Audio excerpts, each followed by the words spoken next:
Some might call it sacrilegious, but there is now a Stoops in Austin. Yards shy of the record. Williams breaks a hole. Williams had a record book. Ricky Williams runs to the Hall of Fame. Touchback. Ricky Williams, touchdown. Young from the shotgun. Back to throw. Vince looks. Under pressure. He'll tuck it in and run. Vince to the 5. Young. Touchdown, Texas. Touchdown, Vince Young. He's done it again. Longhorn Nation, we're back.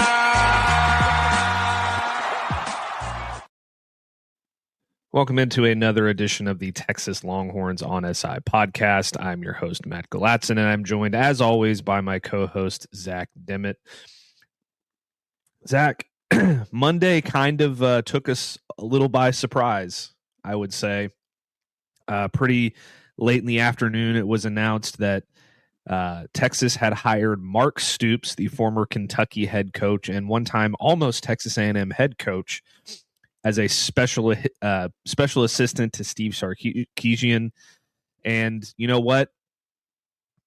I like it, Zach. I think that this is going to be great for the program. I'll explain why here in a minute, but just give me your general thoughts on the move real quick before I get into mine. Yeah, I like it a lot. It did come out of nowhere a little bit. Of course, Mark Stoops, being replaced by Will Stein there at Kentucky. Interesting move there for the Wildcats that I think will work out for them in the future. And, things didn't work out for Mark Stoops, super well as the head coach at Kentucky. He had 4 bowl wins, which is pretty solid, but overall pretty underwhelming for the most part. But I think that he, showed that he can, coach very well against, top tier teams as Texas fans saw last year in Lexington. So you hire him to still a smaller but still major role on the staff. I think it's a great move for the Longhorns, especially because he's more of a defensive guy, and so I think that'll help that side of the ball even more, helping out Will Muschamp and helping out Steve Sarkisian. So I like it a lot. Yeah, it's interesting because here's what Mark Stoops brings you, right? He brings you a tough-nosed mentality that this team could probably use, and he brings you a ton of SEC expertise in terms of he's been at Kentucky for forever, so he knows all of these programs very well. He brings you a defensive mind. He specialized in defensive backs in his previous stops as a defensive coordinator and as an assistant before that. So he's kind of, and I saw Inside Texas make this comparison, and I really liked it, so I'm going to use it too, and credit to them. He's kind of like Will Muschamp was to Georgia. Yeah. He brings in some just a guy that can help you game plan for, develop specific game plans for opposing, SEC teams and really help you, hone in on a few things over there on the defensive side of the ball. And I think it's great. Texas has had huge success with these, 1-year special assistant analyst types that used to be head coaches. You look back to Gary Patterson, you look back to, just last year with Neil Brown. And there's a ton of other ones as well. Paul Christ. You could go on down the list. All of these guys have had impacts from behind the scenes that, I look, Paul Feinbaum came out, I was like, I don't know what they're doing this for. They already have Will Muschamp on the roster. Why are they bringing in Mark Stoops? It's not that hard to understand. It's an additional experienced SEC coach that's going to help you game plan and going to help you in various areas of your roster on the defensive side of the ball, probably specifically. And he's also going to help in development and scouting and all these different things that he did at Kentucky, help you identify talent in the Southeast. I honestly think it's a home run. Sark is just cooking right now when he in this development of his staff, and I couldn't be happier about it. Yeah, I like Paul Feinbaum, but I don't understand that criticism. I don't mind him. I think he says some good things, but sometimes he makes certain opinions seem silly, just trying to make a headline. I don't know, but I don't see how you can see this as a bad move in any way, especially when he was just the head coach last season, and he was the head coach of Kentucky since 2013. I understand that they weren't exactly an elite program, but that's so much experience that you're adding to your staff.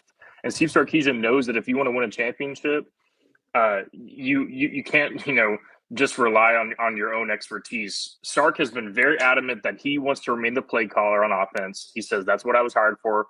Okay, understand that. But aside from that, everything else in the program, he's going to want to get all the help he can get to make sure that they get to the mountaintop that they want to reach, and that's win a national championship. And so, especially when you're hiring someone that's a defensive expert like Mark Stoops is, I don't see how it can't be seen as anything other than a great hire. If he had been hired as defensive coordinator instead of Will Muschamp, it still would have been an interesting hire, and that would have been seen as a positive move in my opinion. I still think though that Will Muschamp was the right pick, even if that was a little bit surprising. But when you add both of those guys to the mix, I don't. And especially with Mark Stoops, the role he's going to be having, I don't see how you can look at it as anything other than positive. So, Mark Stoops, his teams brought their all in recent seasons against Georgia, against Texas. A lot of people were saying how Lexington was kind of underrated when some of these big teams would come to play there, and an unranked Kentucky team would almost be able to pull out a victory. And that happened a few times. I think that goes in large part to what Mark Stoops can do as a head coach. And so I think that from game planning to decision making, things like that, Mark Stoops will be able to help Steve Sarkisian this upcoming season, because Stark knows that he's going to have a lot on his plate, and having another set of eyes and some additional knowledge right next to you, that can't hurt at all. And it's going to help this program, help this coaching staff. So saying it's a bad move whenever we haven't even seen any reason to believe it's bad is just kind of silly. Yeah, I mean, weird stuff happened at Kroger Field at night. Like every single year, there was one of those games where it was like Georgia a couple years ago, or Texas last year, or whatever the case was. There was always something weird, and it happened almost twice last year. They almost beat Ole Miss too. I don't want anybody to forget that. They almost beat Ole Miss at Kroger Field. They almost beat Texas at Kroger Field. It's just like it was a weird thing that was going on over there, and nobody could explain it. And the fact of the matter is, it was Mark Stoops who was phenomenal at game planning for opposing offenses and got his teams ready to play. And he's going to bring some of that mentality to Texas, whether people like to believe it or not. And here's Paul Feinbaum's quote, just for context. He said, the question I have is, didn't he just hire Will Muschamp? How many people have two ex-SEC coaches now? Nick Saban used to, I think, but he has two ex-SEC coaches. One is the DC and the other one is what? We don't know. It's one thing if you had a 28-year-old defensive coordinator that you wanted to bring a mentor to, but Will Muschamp is probably the same age as Mark Stoops. It just goes to show, once you're a former coach, you're probably going to be a coach or analyst somewhere. So good for Mark Stoops. He lands in Austin while he gets to collect his buyout money.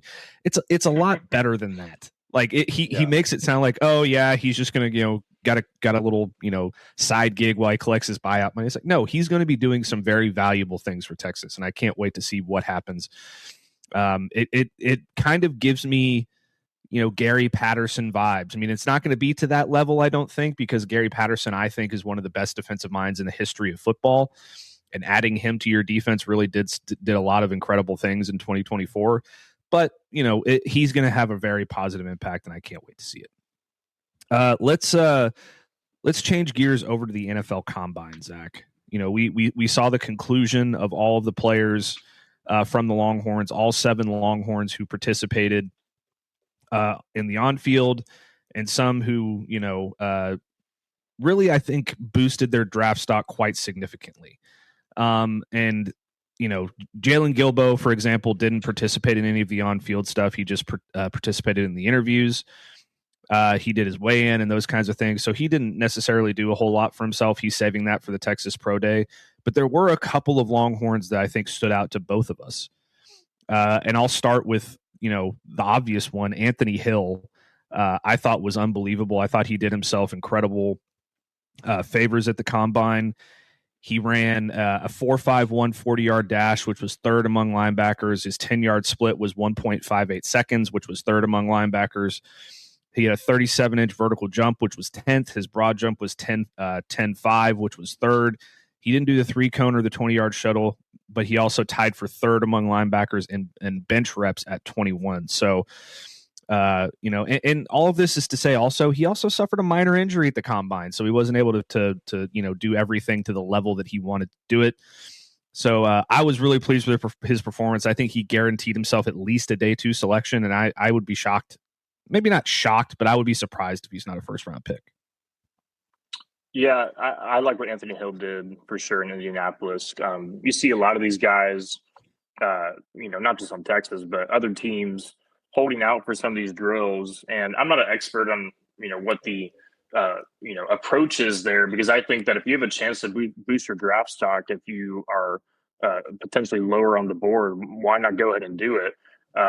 But Anthony Hill is as a first round, second round guy, and he could just elect to not do any of these things and just be satisfied with his day 2 selection and not try to work his way up. But he chose to participate in almost all the drills, and you got to tip your hat to him for that, because he doesn't have to do that. He could hold out and just wait till the pro day or just be satisfied with the day 2 selection. But I think it definitely worked out for him, because now he's going to be approaching that first round territory. Even if he doesn't get selected in the first round, you already know that a lot of teams have a first round grade on him. So it may just be a result of, he may be a result of a day 2 pick, just because, a lot of their players are really, really talented in this draft. And then he may be pick number 33, pick number 34, who knows? So I like what he did there for sure. I think Michael Taft really helped himself a lot. You can make an argument for a lot of these guys, but I think a lot of people were a little bit surprised with what Michael Taft was able to show. Texas fans probably not a surprise, but I think that a 4.5 on the 40-yard dash was a really good time for him. It's no secret that Michael Taft isn't the most athletic guy. He's not known as the fastest guy. But so when you're able to put a time like that on the board, and you're better than a lot of these cornerbacks and safeties that were highly recruited out of high school, and you're posting a better time than them with the NFL Combine, that says a lot about what Michael Taft's able to do. And when he was doing the gauntlet drill, where they're catching the balls and they're backpedaling, I think he looked really, really smooth. He was relying a lot on his hands. He looked smooth out of his breaks. I know there's not really a time or like number to put next to that drill, but when you have 0 drops and he looks smooth while doing it, scouts are going to notice that. And so I think Michael Taft really helped himself. He's not guaranteed a spot to be drafted at all, but I think that he's at least putting himself in that 6th or 7th round conversation, while also if he doesn't get there, at least guaranteeing himself an undrafted free agent spot, which is something that a lot of guys work their whole lives for. Even if they don't get drafted, at least they're getting a chance to get that undrafted contract, and then have a chance to make the 53-man roster. So I think Michael Taft really helped himself, and I'm interested to see what he does during the pro day, if he sticks with that 40 time, or if he decides, you know what, I'm just going to run it again, see if I can get something better, and while all these scouts are watching me. So I like what Michael Taft did, and interested to see what the future looks like for him in the next couple of months. Yeah, I mean, he could be anywhere between a late day 2 to a day 3 pick, depending on what teams like from what they saw at the combine, what they like in his tape, but also his intangibles. I think is a trait. I don't even know how to say that correctly. It's a weird thing to say, but like his intangibles are so elite that I think a team is going to look at those things and be like, yeah, we want this guy in our locker. He's our locker room. He's a fantastic teammate. He's a fantastic locker room guy. He's a great leader on the field. He'll be a solid backup safety in his early years in the NFL, or a special teams guy or something like that. And I think he'll earn his way onto a roster regardless of where he gets drafted. I feel really good about that. I mean, he was such a timely playmaker for this team too. It seemed like whenever Texas needed a big play over the last couple of years, Michael Taft was able to make it. You go back to that interception against A&M in each of the last 2 years. Some of those things that he was able to do were just, very, very difficult for a player who came out of high school, not really ranked as a recruit, didn't get recruited by a whole bunch of schools, was a walk-on at Texas, earned himself a scholarship, and now he's going to be off to the NFL. So I think he's continuing to rise as a prospect in every way, and I'm really pleased to see that. One more, Zach, that I wanted to mention, by the way, is Manny Muhammad. He kind of blew me away. Like there was some questions about him with his size. There were no questions about him and his ability to lock down one side of the field at Texas. I mean, he was unbelievable over the last 2 years for the Horns. But his 40-yard dash, he hit a 4.42, which was 8th among corners. He had the best 10-yard split time at 1.51 seconds. He also had a 39-inch vertical, which was tied for 8th, and a 10-10 broad jump, which was tied for 6th. So he displayed a lot of athletic traits that I don't think a lot of people realized he had, because over the last couple years, like, you didn't hear Manny Muhammad's name a whole lot. And typically that's like, okay, why is that? Well, for corners, that's a good thing, because that means they're not throwing the ball his way because they know they can't do it. And he was one of those guys for Texas throughout the last couple of years, and he kind of stepped up last year in a big way too. You know, he improved his game into more of a ball hawk. You know, you saw the couple of interceptions he had against Oklahoma, and he made some plays throughout the year as well that I think, really boosted his stock. And, the performance of the combine that he put on just, added an extra layer of good to his draft profile, in my opinion. Yeah, I agree with you. Of course, Texas fans, they know Manny Muhammad well, but on the national stage, you didn't hear too much about him. And so I think he certainly caught some attention from scouts, and then, just fans in general at the combine. So I think he looked really smooth as well. That's not really surprising though. A 4.42, I mean, that's still a very, very solid time. There's some fast cornerbacks. But speed isn't what it's all about as a cornerback. There's more to it. And so it's kind of like what people have said with receivers. I guess Xavier Worthy is maybe the exception. But when you see a receiver running a super fast 40 time, a lot of times they're not going to be like you're a number one receiver or a super elite guy. So a 40-yard time that's near the top is still really good, but it's not the whole story. And so the fact that he still posts a solid 40 time, but is impressing in other categories as well, while also showing that he was a number one, lockdown corner in college. I think there's a lot of good things there to like if you're an NFL scout and if you're a franchise, looking to add to your secondary. So I'm really interested to see what happens with Manny Muhammad. Has he worked his way up even higher into day two? I think that he certainly did that in Indianapolis, and so it'll be interesting to see who he lands with and what kind of responsibility he's given as a rookie next season. Yeah, absolutely. All right, let's change gears, Zach. Texas got a big win over the weekend against Texas A&M. We're going to talk about that after this break, and a little bit of how it affected their bracketology projections as well. So stick with us, and we'll be right back. This episode of the Texas Longhorns on SI podcast is brought to you by Custom Built Trailers of Mississippi. Custom Built Trailers is the largest in-stock trailer dealer in Mississippi with a variety of options to choose from flatbed goosenecks to bumper pull equipment trailers and car haulers to enclosed trailers and basic utility trailers. We do a little bit of everything. And if we don't have exactly what you're looking for in stock, we can typically have your custom built trailer built in 7 to 10 working days. 0% financing options are available, and we also deliver out of state. So give Custom Built Trailers of Mississippi a call at 601-722-9581 today and let us take care of your hauling needs. Custom Built Trailers of Mississippi. If we don't have it, we'll be glad to build it. Welcome back to the Texas Longhorns on SI podcast. I'm your host, Matt Galatson, and I'm joined by Zach Dimmitt. And Zach, Texas got a big win over the weekend against the Texas A&M Aggies, beating the Aggies 76-70 in College Station on Senior Day, no less. They had some big performances on the offensive side of the ball. including 23 from Tremont Mark, who led all scorers, only 11 from Dalen Swain, who has typically been the Longhorns' leading scorer, and they were able to make up for his lack of scoring in this game, although he did also add 10 rebounds to his stat sheet as well. Jordan Pope finished with 17 points. Modest Voikatitis also had 14 points. And, you know, the efficiency wasn't necessarily there for the Longhorns. They shot 44%, which is solid.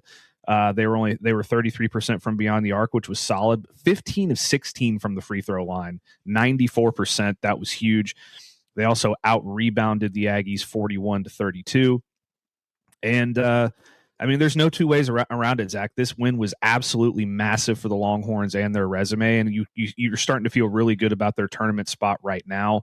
And also, there's a little bit of sweetness attitude as well, because you kind of hurt your arch rival's resume as well.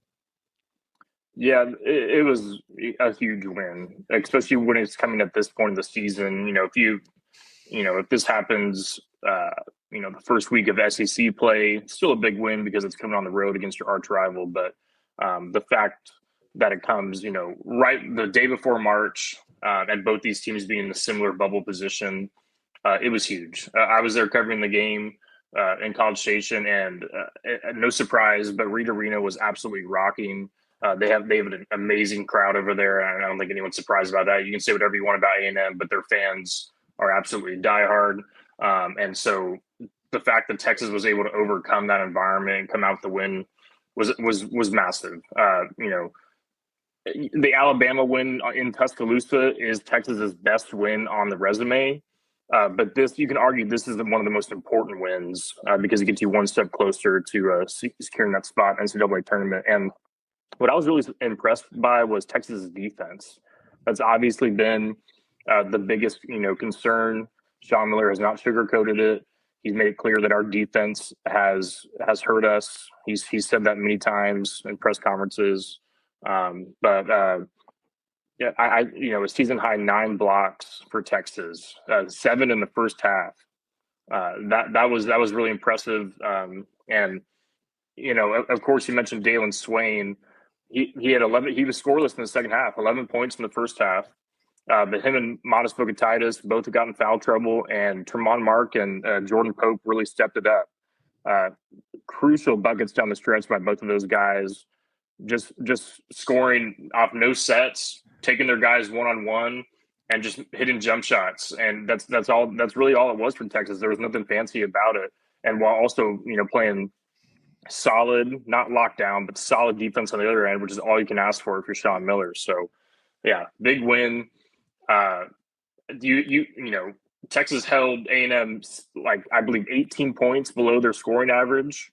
A&M has gotten to the 80s, sometimes the 90s in some of these SEC games, and when you hold them to 70 points on their home floor, that's big time, especially for a team where the defense has been a concern. So, yeah, obviously a huge win. The bracketology, latest bracketology from ESPN has Texas as a 10 seed, and they face, I believe it's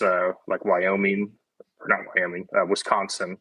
The Wisconsin, it's in Oklahoma City. That would be a really nice draw for Texas, in my opinion. You avoid the 8-9 matchup. I think Wisconsin has struggled a little bit as of late. Of course, you would have to face number 2 Houston if you win that game.